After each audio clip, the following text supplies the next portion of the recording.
The food service sector is a very broad church and a very big sector of the market. We feed nearly 5 million people a day in our sector, and I can talk personally about my own organisation, Sodexo, who touch on nearly 1 million people a day. So very, very important sector of the industry with a big reach.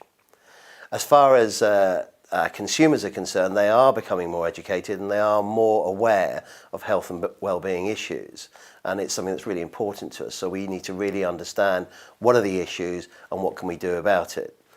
For that reason, we joined and signed up to the responsibility deal with the government to really make sure that we were delivering on those sort of on the goals of the responsibility deal. So reducing salt, fat and sugar, really important to get that out of the diet of our consumers.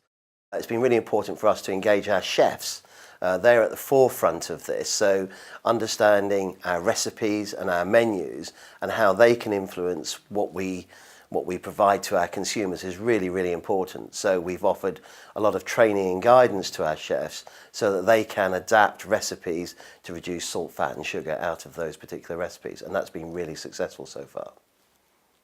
Okay, in terms of food intolerances, it's something that's grown quite substantially over the last few years, and organisations like my own have had to do a hell of a lot of training of our frontline staff to make sure that they're in a position to answer questions from our customers.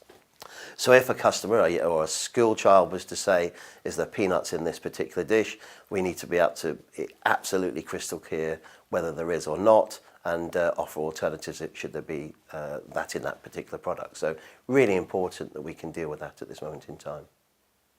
I think it's fair to say that with the regulations that have come down, larger organisations like my own, whilst finding it challenging, have been able to roll out programmes across our organisation so that all of our frontline staff are well trained and are fully aware of the regulations. I can't say that's the case for everybody. I think in smaller organisations that's a real challenge. We have been heavily involved with the British Hospitality Association, who've rolled out a toolkit that has been available to their members, large or small, to help them implement the programme across their organisations. But it is not without its challenges, that's for sure.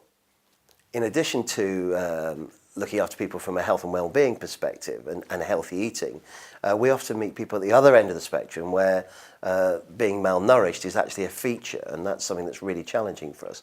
We see it in our healthcare business where people coming into hospital for operations are actually malnourished before they arrive, and that's a real challenge for us. It's perhaps a strange thing that we talk on the one hand about having an obesity crisis in the UK. However, we also have a highly motivated and often well-educated workforce who are very aware around health and well-being issues, and we see it in our consumers, our customers who come through our restaurants every day. They are informed and they want information, they gladly take away information, and they are quite an educated consumer. I think it's fair to say that they are the type of consumers also who are pushing us quite hard in terms of wanting information around sustainability, around traceability of product and how local it is and where it comes from. And that is really important to them, and it's something that we're having to react to more and more as a sector.